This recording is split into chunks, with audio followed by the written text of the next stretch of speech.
Bonjour à tous, je voulais vous présenter aujourd'hui la notion d'isotèle d'un point par rapport à une courbe. Alors, de quoi s'agit-il? Vous avez besoin de deux ingrédients. Une courbe, ici c'est le cercle qui est en rouge, et un point, j'ai choisi le centre du cercle.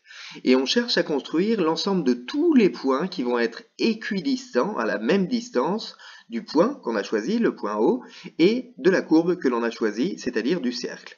Alors comment on fait ça? On prend un point quelconque sur le cercle, donc ici c'est le point A, et on cherche le point qui est équidistant du point A et du point O, c'est-à-dire ici le milieu du segment OA, le point M.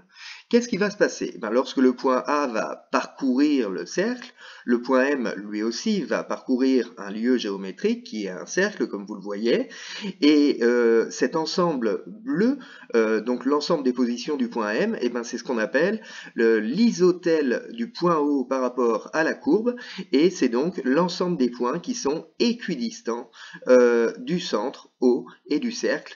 Voilà ce que c'est donc que l'isotèle du point O par rapport à la courbe. Alors en fait on obtient une courbe qui est déjà un peu plus rigolote lorsque on considère donc toujours le cercle, mais qu'on prend comme point de référence, donc non plus le centre du cercle, mais un point quelconque à l'intérieur du cercle. Alors ici donc on va essayer de construire l'isotèle d'un point que j'ai appelé oméga par rapport au cercle. C'est donc l'ensemble des points M qui vont être équidistants du cercle et du point oméga.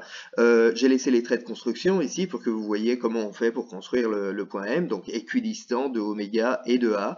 Et de nouveau, lorsque le point A va parcourir le cercle, le point M va décrire une courbe qui va être ici non plus un cercle, mais comme vous le voyez, un cercle aplati va être une ellipse. Et donc cette fois-ci, donc l'isotèle du point oméga par rapport au cercle sera donc non plus un cercle, mais sera une ellipse. Et si on continue, on peut obtenir des figures qui sont encore plus amusantes finalement.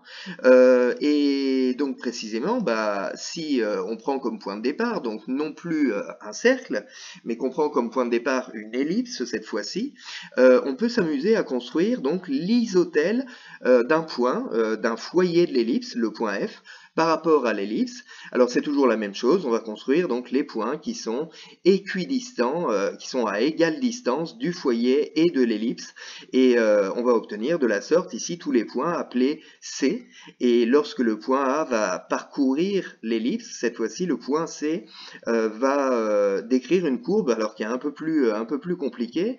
Et alors en fait pour que vous voyez ce qui se passe, on va faire une figure animée de ceci, et donc l'ellipse d'un foyer, l'isotèle d'un foyer de l'ellipse par rapport à l'ellipse, c'est une courbe particulière, comme vous le voyez, c'est plus un cercle, c'est plus une ellipse, et c'est une courbe absolument magnifique. Je pense que toute la beauté des mathématiques est dans cette courbe-là, qui est particulièrement adaptée à la date d'aujourd'hui, mais qui, je vous l'assure, a été construite absolument sans trucage.